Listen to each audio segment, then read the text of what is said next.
This week on Motor Week, we drive the wild new Multipla from Fiat.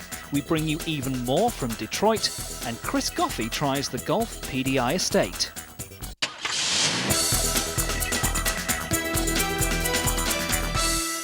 When we go around the various car shows, we see some wacky and weird vehicles, most of which never make it into production.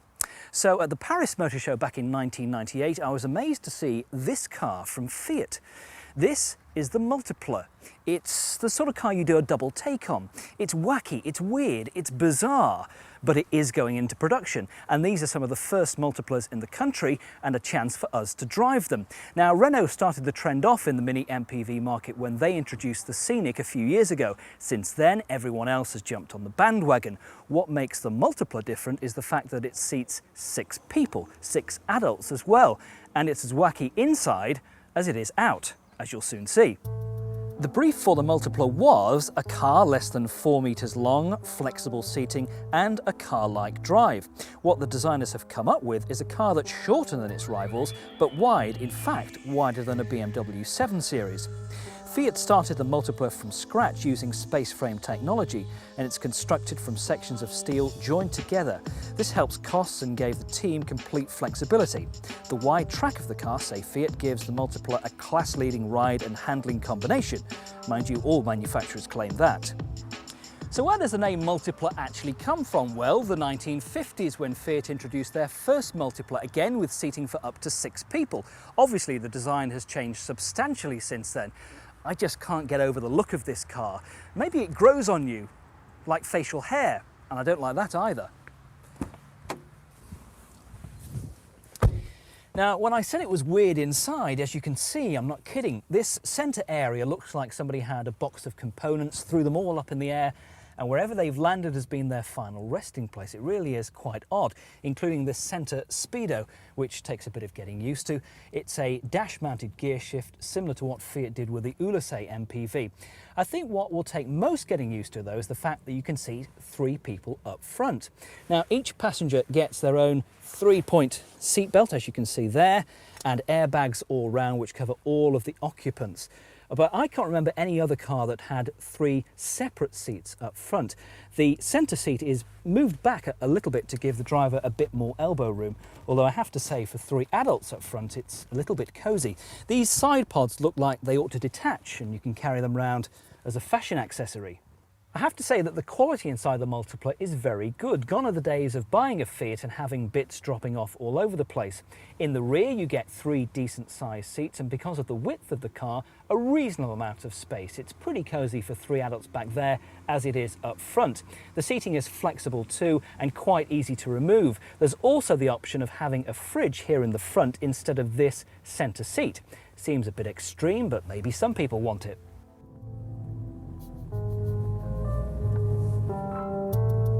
What about comfort in the Multipla? Well, my main gripe about this car is that you tend to sit on the seats rather than actually in them, but it's okay. The gear shift is nice and slick and smooth, as is the clutch, and the steering feels very positive. Other gripes about the car is the fact that even if you lean right the way forward, you can't see the front, which could cause some problems if you're parking it in tight spaces in a supermarket car park or something like that. How does the Multipla fare up against the other opposition in this mini MPV class? Well, it's not as good to drive as the Vauxhall Zafira for sure, but it's probably on a par with the Renault Scenic. There's no doubt at the moment that the mini MPV market is a boom area.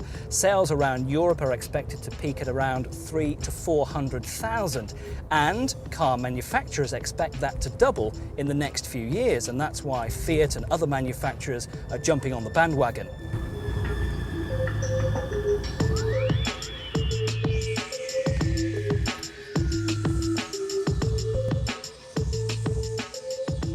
Now, Fiat claim that the Multipla will carry 6 adults in complete comfort. Will it? Well, we've got 6 here in the car with us right now, and as you can see, it does do albeit a little bit cosy up front, but I'm not complaining.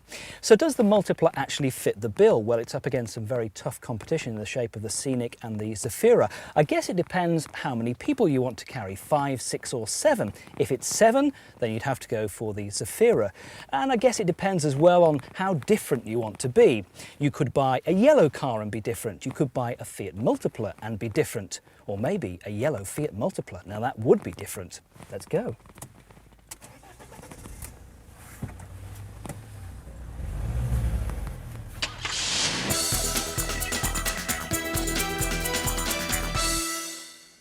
Well, the big news from BMW here in Detroit is the launch of this, the new 3 Series convertible. It's a world premiere for their 3rd generation convertible based on the 3 Series originally seen first back in 1998. So what's new about the convertible? Well, it's based, of course, on the 3 Series coupe that we saw first last year. Gets a new steering wheel, also new front seats with an integrated seatbelt system there, which makes for easy access into the back for rear passengers. The rear passengers also get rollover protection in the headrests here, which pop up automatically as and when required. Graham, we saw the pictures back in the UK towards the end of last year. The 3 Series convertible, the new one, really does look as good in the flesh as it did in the pictures. Yeah, it looks terrific, and we're absolutely delighted with the way it's turned out. And it's actually a very important car for us in the UK, despite the poor weather we get. The convertible 3 Series has always sold really, really well in the UK, so we can't wait to get our hands on it and start making them available to our customers. So what sort of models are you going to be launching? Launching with just one model to start with, the 323 convertible. There will be other models coming later in the year, but the first one comes around May time, so that's when people can first get their hands on it. And the new 3 Series shape has gone down extremely well. People seem to love it more actually as they live with it, and all the models that we've launched so far have been sort of very well received in that way. So the styling, but also technically under the skin, there are quite a few changes. Very importantly for a convertible is the stiffness of the chassis. Obviously without a roof you lose a little bit of that from the coupe that the car's based on. But this car is extremely stiff, beefed up underneath, and that's to make sure it handles really, really well on the road, and this one certainly does. There are other features like the seat belts that are now integrated with the front seats, which makes them much easier to use, and also make sure the seatbelt height is right at all times. It actually makes it much easier to get in the back as well, because this is a genuine 4-seater, one of the rare things about the 3 Series convertible, one of the real popular things. A glass window is fitted into the rear of the fold-down roof, and also what BMW have cleverly done is increase luggage capacity when the roof is either up or when you've got the hardtop on. This launches the 323 convertible, which gets the 2.5 litre 170 brake horsepower engine. We'll also see the more powerful 2.8 190 brake horsepower back in the UK, and we expect this car to go on the streets in the UK in spring. High-class British car manufacturing is represented here by the Aston Martin company, who've brought along this gorgeous V12 DB7 Vantage. The company currently makes about 600 cars a year, and about 200 of them, a third of the market, is here in the USA. Quite a lot of the DB7 Vantage bodywork is made up of plastic composite material. That keeps it light, which means you burn less fuel driving it, and helps it to pass the difficult emission standards here in the United States. A good example is the boot lid, which is made up of 2 plastic composite layers filled in with foam. And look, here's a nice Aston Martin feature, somewhere to put your brolly. It's a very wealthy market, and it's full of the sort of individuals who want to and would like to own an Aston. How successful are you in selling here? Not as successful as we're going to be with the new DB7 Vantage. DB7 really allowed us to relaunch the company in the United States, and Vantage has proved incredibly popular. We've got orders right up to the month of June, and that's before we start the North American show. So we're very pleased at the reaction we've had to the car. Every time we expose the car to a new audience, people love it and want to stroke it and drive it and take it away. Something like 95% of our sales are the V12, the Vantage as we call it. Vantage means in Aston speak the most collectible, the rarest one. Even James Bond had to do with a standard car. A new feature that Aston Martin has introduced here at the Detroit Motor Show is the Touchtronic transmission, which simply means there are two buttons on the steering wheel. Plus, and you go up a gear, minus, you come down. And it's an honest system because there's no computerized engine management control telling you that you should be in a different gear and doing it automatically for you.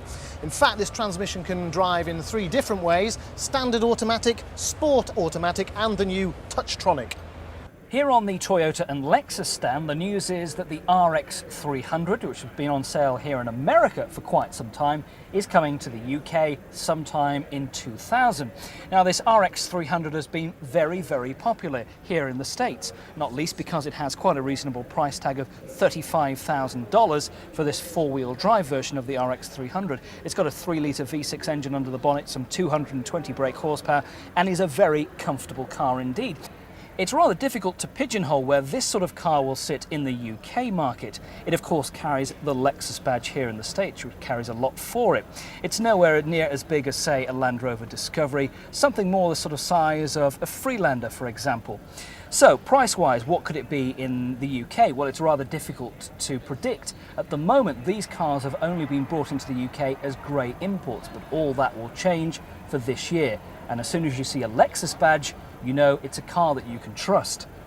Well, as you can see behind me, there's a lot of activity because people are having a look at the new IS300. Now, the launch of the IS range here in America has been delayed until they could fit that 3-litre straight-six engine from the GS range into the IS model, which they've now done. At the moment in the UK, we've only got the IS200, and Lexus in the UK tell us that we won't see the IS300 until the summer of 2001, which is some 18 months away and quite a wait because demand for the IS200 is still very strong. So under the bonnet of the new IS300 is a 218 brake horsepower straight-six engine, as I say, from the GS range, and it's more powerful than the likes of the BMW 3 Series, the Audi A4 2.8 and the Mercedes 280. Prices, well, we don't yet know, but at the moment the IS200 is pretty reasonably priced, starting at just £21,000. Of course, expect to pay a premium for the 300 model, but you'll have to wait until the summer of 2001 to find out exactly what. In part 2, Chris Goffey tries the latest diesel technology from Volkswagen in the Golf PDI.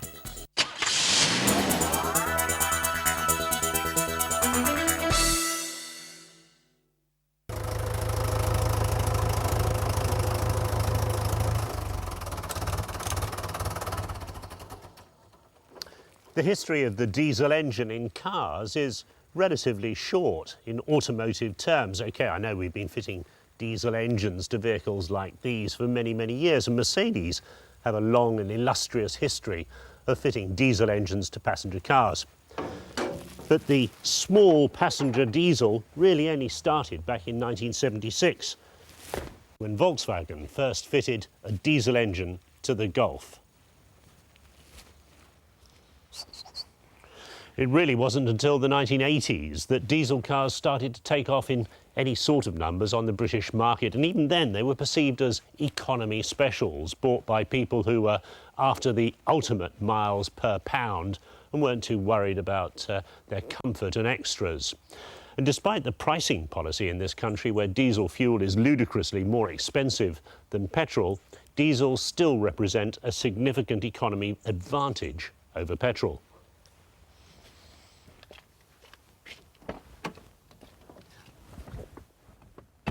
Diesel technology has been moving pretty fast since then. First thing to come along was the turbo diesel that restored performance over the petrol engine versions and also gave massive increases in torque. And then last year came common rail diesel technology, started by Peugeot, Citroën and Isuzu, and been trumpeted by them ever since.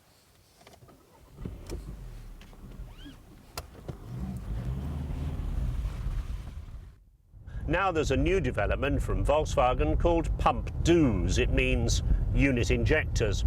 Only a small increase in power, it's true, up to 115 brake horsepower from the 110 brake horsepower of the old unit. And the new unit replaces all Volkswagen diesels right across the range. But the big increase is in the torque figure, up a massive 20% to 210 pounds-feet. Now, if that sounds like yet another bit of meaningless motoring jargon, ponder this. That's just a smidgen under the torque figure of Jaguar's new 3-litre engine in the S-Type. So you've got the power of a Jaguar in this little Golf estate. And moreover, it produces that torque figure at just 1,900 revs, compared to 4,200 in the Jaguar. What does that mean to you as the driver? Well, it means you've got instant, effortless power. You don't have to be rowing this thing along all the time. Despite the 6-speed gearbox, you can just cruise in any gear, put your foot down, and there's the response. Volkswagen rammed that point home only the other day when their Golf diesel rally car came second overall in the Manx Rally against the cream of the British Rally Championship opposition, including 4-wheel drive boys. That was some achievement. There's been a few technical raised eyebrows about common rail diesel technology because you need 20,000 pounds per square inch pressure, and that's delivered across the top of the engine and into the injectors. And people say, well, what about a leak or in an accident? Isn't the diesel at very high pressure? Pump Dews is at an even higher pressure, 30,000 pounds per square inch, but it's actually developed right at the point of the injector and the engine block by each individual injector having its own tiny cam-driven pump. So that means the diesel supply to the top of the engine is at normal diesel operating pressures. No problems there.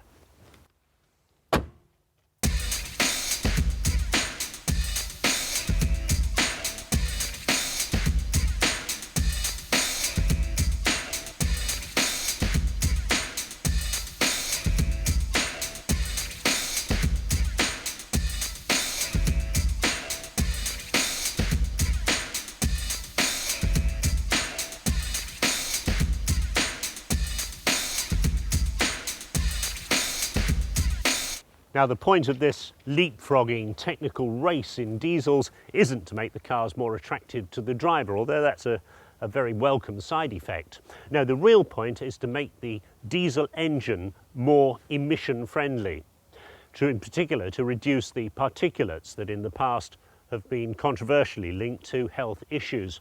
Now, this new Pump Dews engine meets all the proposed European legislation on diesels, and it becomes even more economical. This technology is going to be used in what they call the 3-litre Lupo. Now, that's not a Lupo with a 3-litre engine.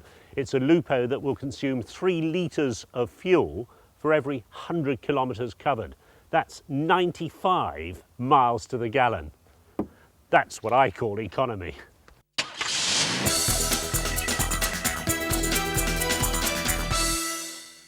Tax. You'd be amazed how much it can influence the cars we drive. Ferrari produced a 2-litre turbo version of its V8 cars for years in Italy to get around a tax bracket, and it can affect you even more if you drive a company car. Now, just recently, the government introduced a brake for company cars with a payload capacity of over 1,000 kilograms. Basically, you don't have to pay the VAT if your car passes this criterion. Of course, they were trying to help small businesses, and very commendable too. However, there's been a spate of pickups launched in recent years aimed at creating a new lifestyle segment as influenced by the American culture of the pickup. And they've not done too well. Accounting for a fraction of new car sales last year, those companies have seized on the 1,000 kilo tax break to approach a new market, fleet sales. So, would you trade your Vectra SRI over here at near 19,000 including the VAT for this Mazda B Series pickup, which comes in at nearer 20 grand even after the tax break? I think what they'll have to do is, if they've got a choice of vehicle, they'll have to take into consideration of what type of mileage that they'll be doing on an annual basis. For instance, if an employee is actually doing like 80,000 miles a year, for instance, which is particularly high mileage, he'd probably be far better taking the company car. Well, I guess you can get plenty of briefcases in here. Waterproof ones, of course.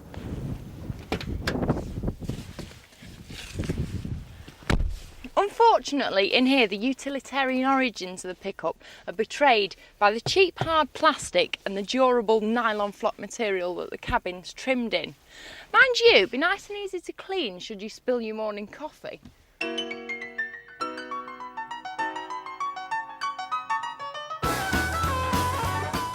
here, the B Series just can't compete. Okay, you've got a nice high driving position, you can see over everything else, but the engine's noisy, it's not that much fun to drive, and it's not a place I'd want to spend a lot of motorway miles. It's not particularly good at the petrol pumps either.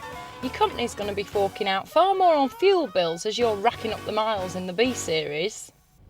This is a much more pleasant place to be. Okay, what you lose in terms of height and road presence, you definitely make up for in refinement. And, as you'd expect, the SRI can shift a bit. And you'll be better off at the pumps as well. You can actually hear the stereo above the near silent engine, and the materials used are much better.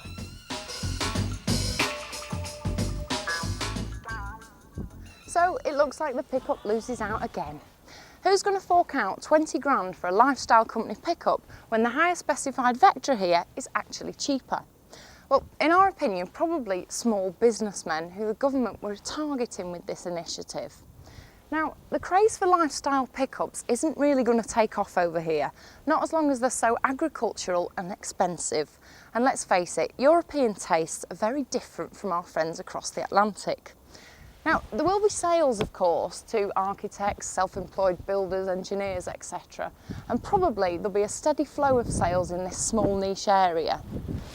As for me, I'm back off to London. I've got a long drive, and there's only one serious choice, that Vectra.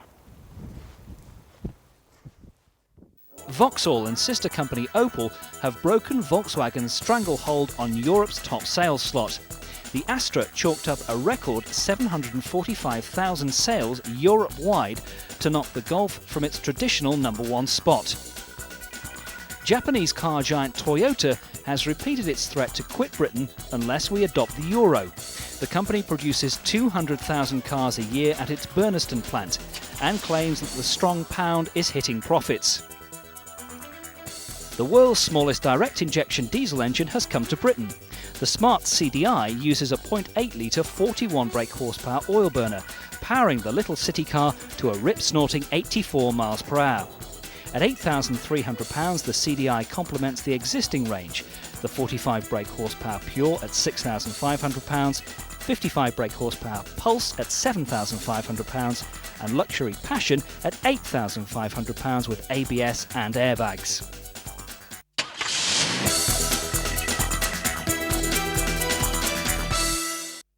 Next week on Motor Week, Richard Hammond pits Toyota's new Celica against the Peugeot 406 Coupe.